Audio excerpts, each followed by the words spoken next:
नमस्कार, आप देख रहे हैं रिप्रेजेंट इंडिया न्यूज़ और मैं हूं मनीषा श्रीवास आपके साथ। विदर्भ साहित्य संघ चुनाव 2026-2031 में राष्ट्रसंत तुकडोजी महाराज पैनल के अध्यक्ष पद के उम्मीदवार डॉक्टर रविंद्र शोभणे ने अपने पूरे पैनल के साथ नागपुर के पत्रकार भवन में पत्र परिषद आयोजित की। साथ ही उन्होंने इस पत्रकार परिषद के माध्यम से विदर्भ साहित्य संघ चुनाव प्रक्रिया एवं उनके चुनावी मुद्दों पर विस्तार से जानकारी दी। तो आइए देखते हैं हमारे रिप्रेजेंट इंडिया न्यूज़ की यह खास रिपोर्ट। संघ या संस्थेची निवडणूक प्रक्रिया सुरू झालेली आहे आणि आम्ही राष्ट्रसंत तुकडोजी महाराज विचार पॅनलला समर्पित आहोत। आमच्या या पॅनलचे अध्यक्ष आहेत आदरणीय डॉक्टर रवींद्र शोभणे, माझ्या बाजूला बसलेले आहेत। त्यांच्या बाजूला बसलेले आमचे मित्र नाटककार आणि प्रसिद्ध व्यक्तिमत्व असलेले ते सलीम शेख साहेब, त्यांच्या बाजूला बसलेले संजय भाकरे साहेब, ते नाट्यक्षेत्राशी अतिशय अनेक वर्षापासून जोडलेले आहेत। माझ्या बाजूला बसलेले डॉक्टर विशाखा कांबळे या नाट्य समीक्षक, संशोधक आणि लेखिका आहेत। त्याच्या बाजूला बसलेले संजय तिजारे हे कवी आणि लेखक आहेत आणि मी डॉक्टर बळवंत भोयर। मित्र, गेले अनेक वर्षापासून या इलेक्शनचं अनेक वर्षापासून आता मतदारांना ही चांगली संधी मिळणार।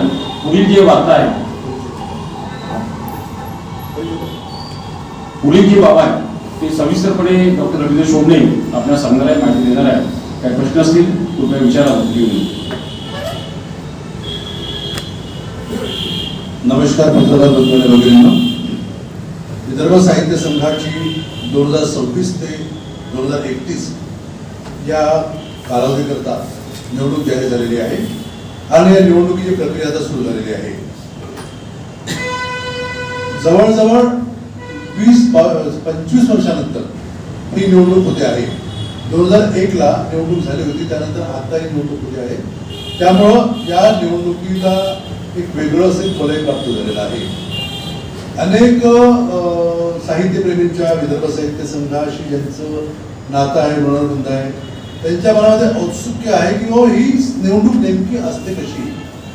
आणि मधल्या 25 वर्षामध्ये साहित्य संघापासून जो एक मोठा वर्ग तुटलेला होता त्याला साहित्य संघाच्या मूळ प्रवाहामध्ये यायचं होतं आणि म्हणून कधी नव्हे ते यावर्षी 111 लोकांनी सदस्यपदाकरता अर्ज भरले होते आणि 11 लोकांनी अध्यक्षपदाकरता अर्ज भरले होते। त्यापैकी काहींनी आपले अर्ज मागे घेतले। आता रिंगणामध्ये सदस्यपदाकरता 83 उमेदवार आहेत आणि अध्यक्षपदाकरता 5 उमेदवार आहेत। हे 5 उमेदवार म्हणजे गिरीश गांधी, प्रदीप दाते, श्रीपाद भालचंद्र जोशी, रंजन दार्वेकर आणि मी रवींद्र शोभणे असे हे 5 उमेदवार अध्यक्षपदाकरता आहेत आणि 4 पॅनल्स उभे आहेत। आमच्या पॅनलमधल्या सदस्यांची उमेदवारांची संख्या कमी आहे। कमी याच्याकरता आहे की आम्हाला जे आमच्या समविचारी मंडळी वाटतील अशा समविचारी मंडळींना आम्ही आमच्या सोबत घेतलेलं आहे। आता कोणी 3.5 पॅनल म्हणतात, कोणी 4 पॅनल म्हणतात, ते सोडून द्या।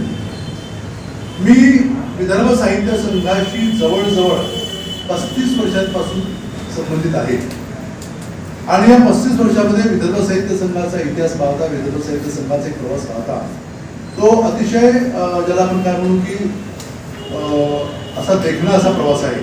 तो डोळ्यांमध्ये भरणारा असा प्रवास आहे। अनेक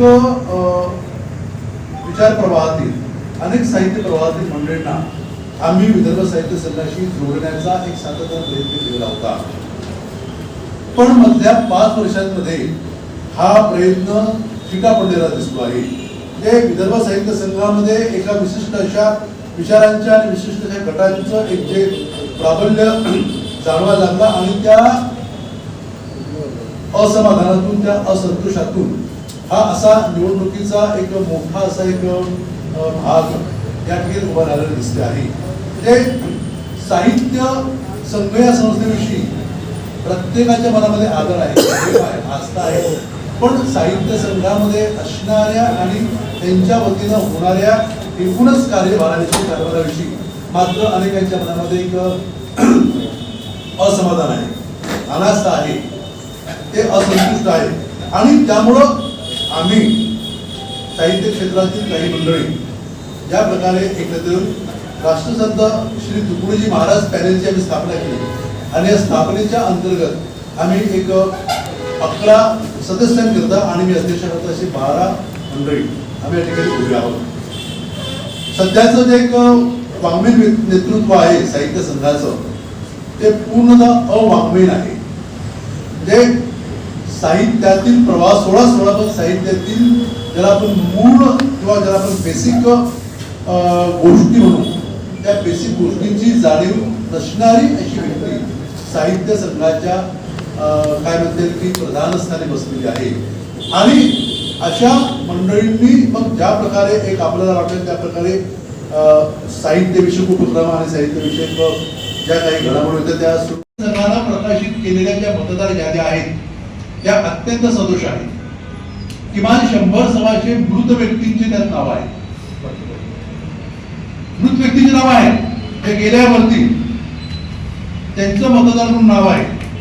त्याशिवाय काहींचे पत्ते बदललेले आहेत आणि अनेकांना म्हणजे 2 वर्षात साधारणतः असा एक नियम आहे की 25,000 मतदान होत असेल किंवा मतदार एक निवडणूक प्रक्रिया सुरू होत असेल तर ऑक्टोबर 23 पर्यंत जे मतदार झालेले आहेत आपल्याला आजीव सभासद झालेले आहेत अशा व्यक्तीचं नाव मतदार यादीमध्ये यायला पाहिजे. पण अनेक अशा आजीव सदस्यांचं नाव मतदार यादीमध्ये आलेलं नाही. हा जो भोंगळ कारभार आहे हा भोंगळ कारभार म्हणजे तुमचं या कामाकडे लक्ष नाही हेच त्याचं द्योतक आहे. आता मतदान निवडणूक प्रक्रिया सुरू झालेली आहे. पोस्टल बॅलेटिंग आहे जे मतदारांपर्यंत यावर्षी स्पीड पोस्टाने मतपत्रिका जाणार आहे. त्याच्यामध्ये 3 प्रकारचे लिफाफे असणार आहेत. पहिला लिफाफा विदर्भ साहित्य संघानं त्या मतदाराला पाठवलेला लिफाफा. त्याच्यामध्ये आतमध्ये दुसरा लिफाफा असेल तो त्या मतदाराने विदर्भ साहित्य संघाला पाठवायचा लिफाफा त्या दुसऱ्या लिफाफ्यावर प्रेषक म्हणून आपलं नाव लिहायचं आहे म्हणजे मतदाराला आणि टू किंवा प्रति म्हणून विदर्भ साहित्य संघाचं नाव ऑलरेडी छापलेलं असणार. त्याच्या आतमध्ये तिसरा एक लिफाफा असणार तो पूर्णतः कोरा आहे. त्या लिफाफ्यावर काही नाही किंवा काही नसणार.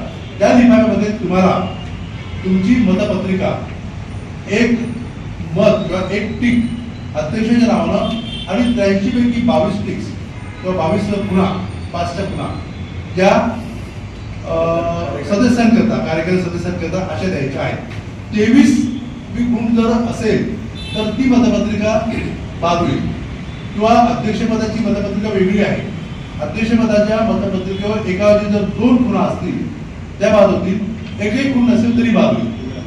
एक मोठं असं व्यक्तिमत्व होतं आणि या व्यक्तिमत्वाचा आदर म्हणून त्यांच्या विचारांचा त्यांच्या विचारांना ज्याला आपण काय म्हणू की सलामी म्हणून त्यांच्या विचारांना एक नव्या प्रकारे या साहित्य आणि सामाजिक क्षेत्रामध्ये रुजवण्याच्या दृष्टीनं आम्ही राष्ट्रसंत श्री तुकडोजी महाराज या नावाचा आमच्या पॅनलकरता स्वीकार केलेला आहे आणि आमचं काम अतिशय जोरानं सुरू आहे.